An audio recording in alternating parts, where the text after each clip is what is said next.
Welcome to the latest installment of Brand Brothers. I'm Doug. And I'm Johnny. Today we're talking about AI content. All right, let's get to it.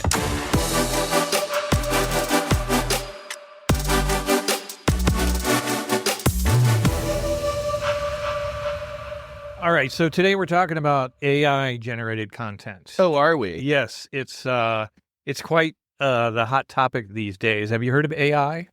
I assume you're talking about Albert Einstein. No, It's Albert Einstein. So ChatGPT, and now there's Claude. There's Google Gemini. There Grok. DeepMind. There's so many of these. You didn't even mention Perplexity. Oh, the Perplexity. Well, Perplexity. We'll get into Perplexity. I kind of put that in a slightly different category, but probably not necessary anymore. So all of these platforms can generate tons of content. And that's kind of what they do. You ask a question and it will spit back an answer. Sometimes that answer is correct. And oftentimes, not so much. Not so much. So, which creates a whole new realm of dilemmas, potential pitfalls, potential benefits. And so I thought that maybe we should discuss what challenges that you've seen, where you're using it in your workflow, and what you think, what you're recommending to clients and how they do things. So where do you want to start? So I'd like to discuss a few things. So first, the benefits, then the challenges. Okay. And then the ethics behind all of this. And it doesn't have to be in this order, right? Sure. So benefits. Actually, perspective. So what is Perplexity? It's called Perplexity. So in this context, what I want to pay attention to is why we're using tools like ChatGPT. And it is a tool, right? It is not supposed to be a replacement for talent. It should be so in my world, in the world of branding, a typical tool that we talk about is Adobe Creative Cloud. And Adobe Creative Cloud includes Photoshop, Illustrator, InDesign. These are all tools.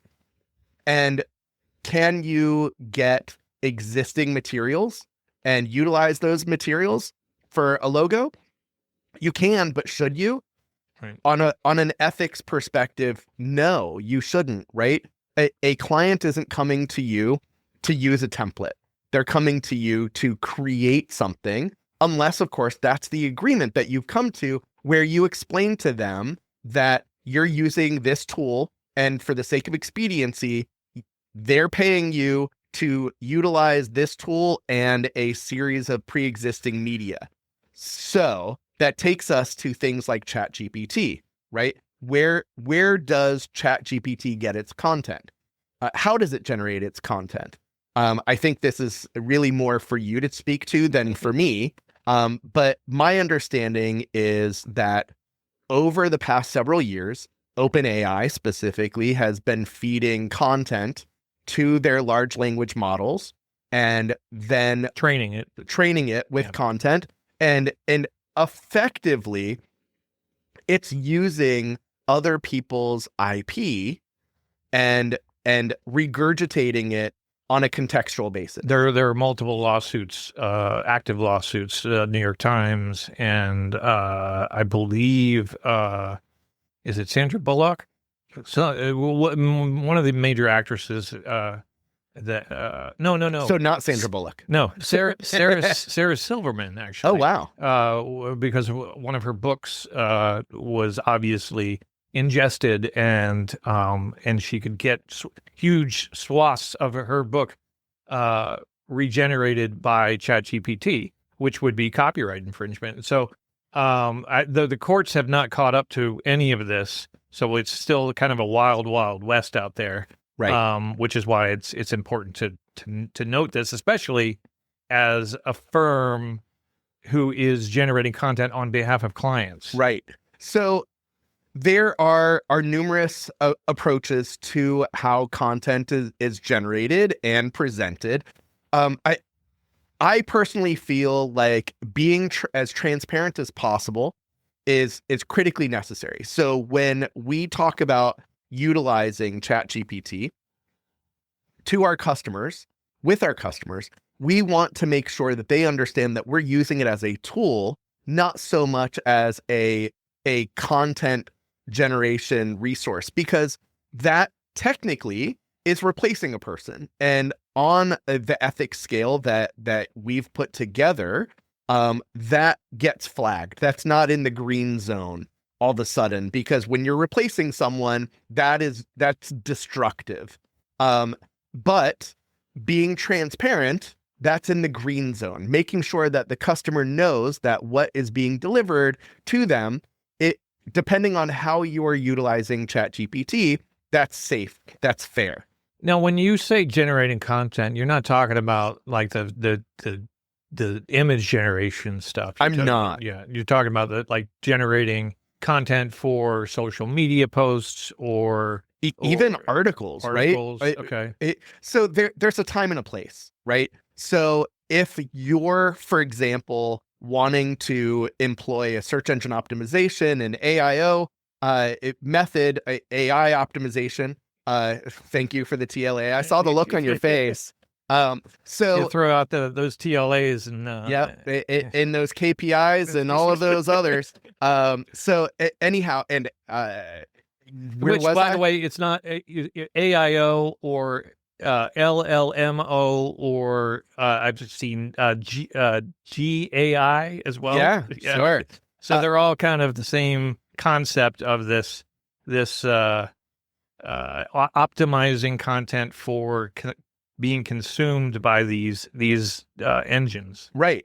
And so it's important that as a brand, especially as a commercial brand, that you can be found both on Google, regardless of Gemini, and that you can be found on ChatGPT, because ChatGPT is quickly surpassing other search engines. People are going to their LLMs that are in their pocket because they can get faster and sometimes more reliable information. However, it's important to implement the 80-20 rule, right? 80% of the content that you're getting from ChatGPT is pretty good. It's not necessarily great, but it's pretty good. Yeah. But 20% of it's worse than garbage, right? I mean, we're talking about primordial ooze. And so not only just like one of the things that ChatGPT and these others do so well is confidently lie. It will 100%, and they will glad hand you. They will tell you what you want, what it thinks you want to hear, right? So you can argue with it, and eventually it will come around to your way of thinking, even though you're completely wrong. But the flip side happens too, right? There have been times where I've asked it for information, and the information it's given back is just patently false. And so having a not necessarily an expert level awareness of a subject matter, but at least having some degree of awareness and education is kind of important, because you might put out content that's supposed to be representative of a subject matter expert, and it turns out that it's making them look like an idiot. It's making them look like a buffoon. Because there can be telltale signs that you're generating AI content, specifically in formatting and stuff like that. Oh, yeah, because it uses Chicago style format, right? Instead of AP style. And so, all of a sudden, the telltale sign with ChatGPT, if you want to know if content was generated by ChatGPT, not only is there a rampant use of M dashes. I love the M dash. But there are no spaces surrounding the M dash either. So not only are you going to get the M dash, you're going to get no spaces around them. And so if you see that, that's a red flag. That means run. That means that someone generated the 80%, but they didn't do the last 20% of the assignment. Well, and that last 20%, I mean, this concept of human in the loop, like that someone that you're not just generating content and then delivering that to the audience, right? You're using the content as maybe a starting point, as some foundational clay that an expert is molding into something that's usable, much like a desktop publishing software does. It's not going to lay out your design for I you. love how you brought that back. That's nice. So as it relates to generative content, my biggest issues are voice consistency, right?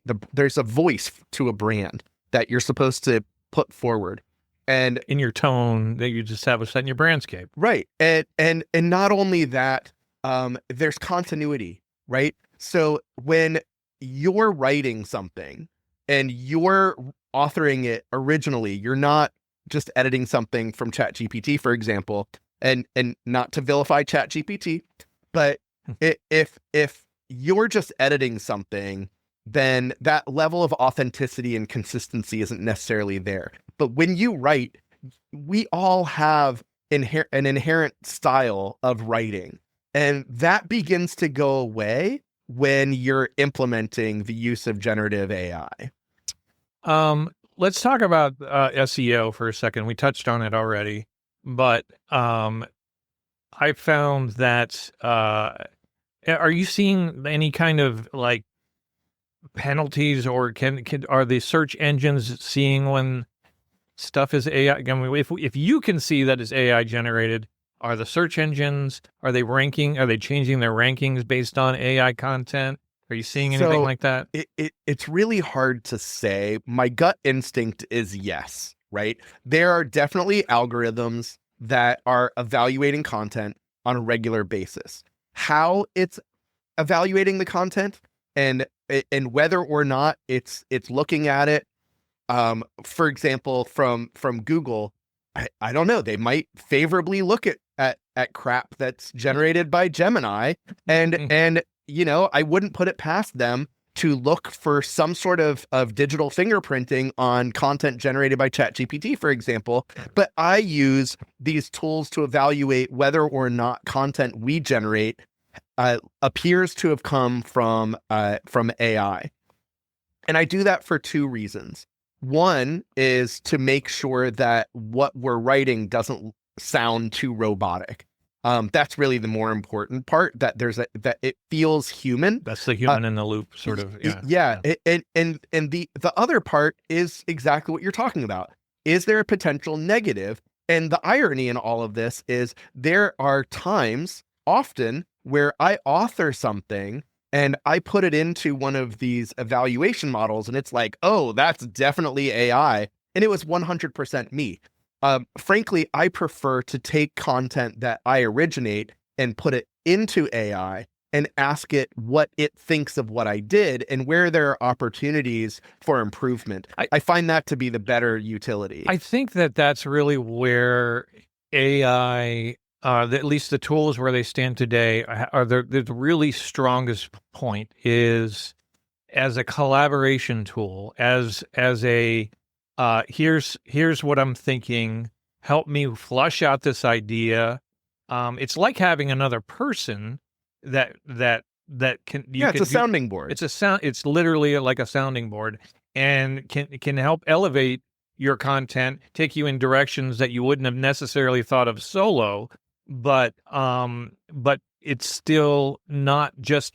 It's not just the tool generating it for you on your behalf. You're actually collaborating with it as a tool. And frankly, as AI evolves, its utility will evolve, its purpose will evolve, the challenges will also become larger and different. But the potential becomes greater. The key part here is that we don't forget the human element. We don't forget the purpose of why we're creating this content, and that we're not just creating content for the sake of creating content.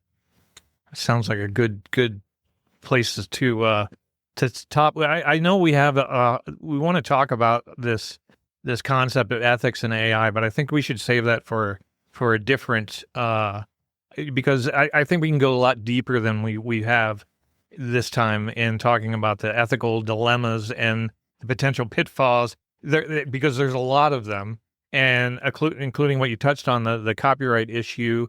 But one thing I wanted to talk about was, I've noticed, in my personal life, friends of mine that start businesses or whatnot, they'll go to ChatGPT or one of the AI image generation tools and make their logo. Oh gosh. And I'm starting to see this a lot. And I on the one side, it's a really nice, easy way to generate a quick logo. Mm-hmm. If you're just trying, we've had clients do it for us too, where they're like, "Hey, I was ideating using Wally, right? Yeah, perfect." And we just said ideation and is a perfect way to use it. So, but like I just had a friend of mine. This is not a client, but that built a logo. She loves the logo that she built. It is a complex logo that is a single bitmapped, PNG file or whatever ChatGPT generated. And, she went to put it on a T-shirt. And guess what happened? Oops. Yeah, it has its ups and downs. Yeah. From my perspective, listen, the people that are using AI to generate a logo, they are the same people that might use an offshore freelancer because they don't want to invest in their brand and they don't understand the value and the benefit of working with a professional in that context. And it's fine, right? They will eventually discover there are shortfalls that come with it. First and foremost, you can't own it, right? You can trademark it-ish. Right. It's a murky area because if you actually get the trademark, it might be rescinded if it's found to infringe on someone's intellectual property. And then there are other aspects like what you're talking about, because it's a rasterized image instead of a vector image. And for those who are unfamiliar, a raster image, it is the resolution and size and scale at which it's rendered, whereas a vector image can be scaled up or down at a whim. Yeah, I think we may get to the point where an AI tool can generate a layered Illustrator file for us, but that doesn't exist today yet. Yeah, give it 5 minutes. Actually, by the time we hit stop on the record button, it's probably a thing. Well, I think that's a good place to hit stop on the record button. So that sounds great. We'll see you guys next time. Thank you for tuning in to Brand of Brothers. Big thank you to our presenting sponsor, Remix, the branding agency, along with production assistance from Johnny Diggz, Simon Jacobson, and me, Doug Berger. We can't forget music by PRO. Speaking of not forgetting, remember to do that like and subscribe thing, and find us at brandshowlive.com and follow us on the socials at Brand Show Live.